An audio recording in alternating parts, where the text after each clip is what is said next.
Assalamualaikum warahmatullahi wabarakatuh. Mungkin apa yang kalian pikirkan jika menghadapi sebuah masalah itu pasti saja ada sifat di mana kita itu gelagapan ya. Kemudian ada juga sifat kita itu tergesa-gesa untuk mengambil sebuah keputusan. Aku sendiri mengalami berbagai macam masalah ya. Setiap manusia memiliki banyak masalah. Namun yang aku lakukan ketika mendapatkan masalah, yang terlebih dahulu aku lakukan adalah berbicara dengan pasangan. Kemudian jikalau tidak memiliki sebuah solusi yang mantap, maka aku baca-baca artikel di Google. Kemudian bila tidak meyakinkan di dalam hati, mungkin aku telepon orang tua untuk mendapatkan berbagai macam sudut pandang atau referensi. Menurutku hal ini sangat penting ya. Kalau kita ada sebuah masalah, ambil contoh, ambil sebuah kasus, kita memiliki sebuah keinginan untuk membangun sebuah rumah ya. Itu sebagai contoh. Kemudian kalau kita ingin sekali membeli rumah, maka hal yang sangat penting yang perlu ditindaklanjuti, yang perlu ditinjau adalah apakah keperluan rumah itu memang sangat diperlukan. Kalau aku memandang sih, kalau soal rumah itu memang penting ya. Sebab rumah itu adalah kebutuhan primer, kebutuhan yang baik untuk segera untuk dilaksanakan. Namun ketika aku mendengarkan ceramah almarhum Guru Zudi, Ahmad Zudianor, aku mengerti bahwasanya hidup ini jangan terlalu dipaksakan. Kalau memang tidak memiliki uang, tidak memiliki harta yang cukup untuk membeli rumah, ya tidak mengapa, kita harus kontrak aja dulu. Kemudian aku juga pernah membaca artikel wasiat Abah Guru Sekumpul yang ada di Martapura. Beliau mengatakan hidup ini jangan terlalu dipaksakan, jangan terlalu berdekatan dengan hal-hal yang berbau riba. Sebab kalau kita melakukan kegiatan riba, melakukan hal-hal yang bersifat dosa yaitu riba, kita akan mendapatkan ketidaktentraman. Kita memiliki sebuah masalah yang tidak kunjung selesai nantinya, hingga suatu saat itu sudah selesai, maka sudah selesailah. Maka dari itu, untuk soal riba, aku mengingatkan kepada diriku sendiri melalui video ini untuk jangan sampai berdekatan dengan urusan riba. Untuk di zaman sekarang ya, di dunia ini tidak ada yang tidak ada ribanya. Kalaupun kita tidak berniat, pasti saja ada sistem di perusahaan ataupun sistem di dalam kehidupan kita itu menghendaki kita atau menarik kita ke dalam terjerembab dalam sebuah sistem riba itu. Maka dari itu aku menginginkan pendengar aku dan aku sendiri, aku berwasiat kepada diriku sendiri, berpesan, bernasihat kepada diriku sendiri supaya meninggalkan hal-hal yang berbau riba. Minimal kita tidak memiliki apapun terkait riba. Kita tidak memiliki niat terhadap riba. Sebab riba itu dosanya sangat banyak ya.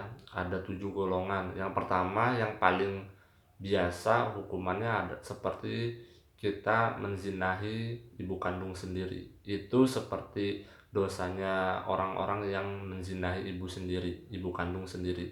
Nah, orang-orang pelaku riba, dosa yang paling kecil ya yang aku sebutkan tadi, yaitu menzinahi ibu kandung sendiri. Adapun dosa riba yang paling besar tingkatannya itu adalah ketika di neraka memiliki perut yang perutnya itu seperti rumah, dan di dalam perut kita itu yang seperti rumah itu ditinggali ular-ular yang begitu berbisa.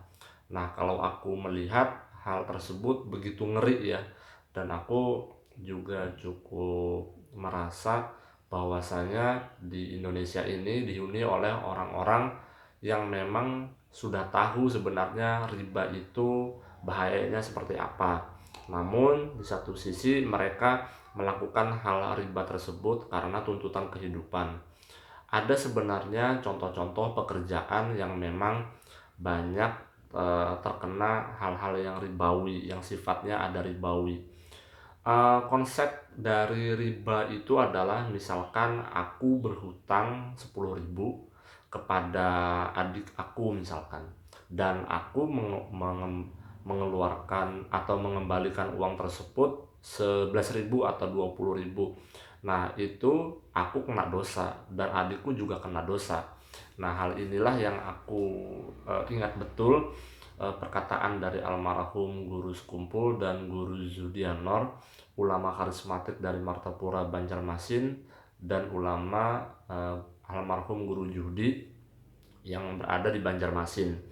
Hal inilah yang membuat aku ini kayaknya harus membuat sebuah video yang tujuannya untuk mengingatkan diri aku sendiri, dan alhamdulillah jika kalian mendengarkan dan menjalankan apa pesanku ini, yaitu jauhi riba. Sebab riba ini sepertinya masalahnya tidak kunjung selesai karena didukung oleh sistem pemerintahan yang memang mendukung tentang riba. Aku sendiri juga menganggap bahwasanya bila ada keinginan untuk membeli rumah, maka harus terlebih dahulu menabung. Menabung emas, menabung uang yang supaya sekiranya cukup. Nah, bagaimana bila sangat kebelet nih? Nah, otomatis kita harus menekan rasa keinginan tersebut.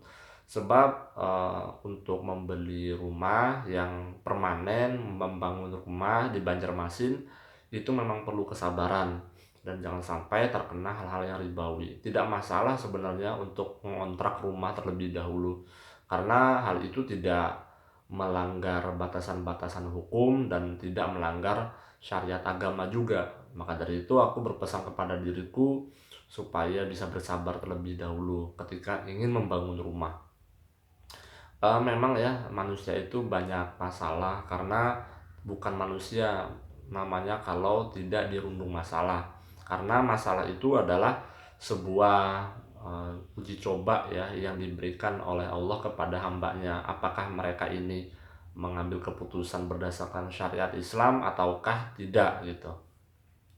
Sebab namanya rezeki itu tidak akan kemana ya. Aku sangat mengingat sekali pentingnya petuah ini karena ada misalkan kalimat rezeki itu tidak kemana namun harus diusahakan untuk mendapatkannya.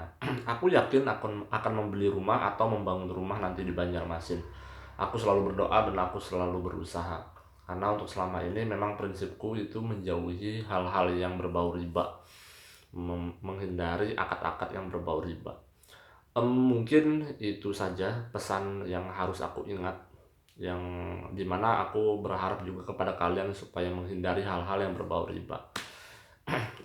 Terima kasih sudah menonton. Jangan lupa subscribe, like, dan share. Wassalamualaikum warahmatullahi wabarakatuh.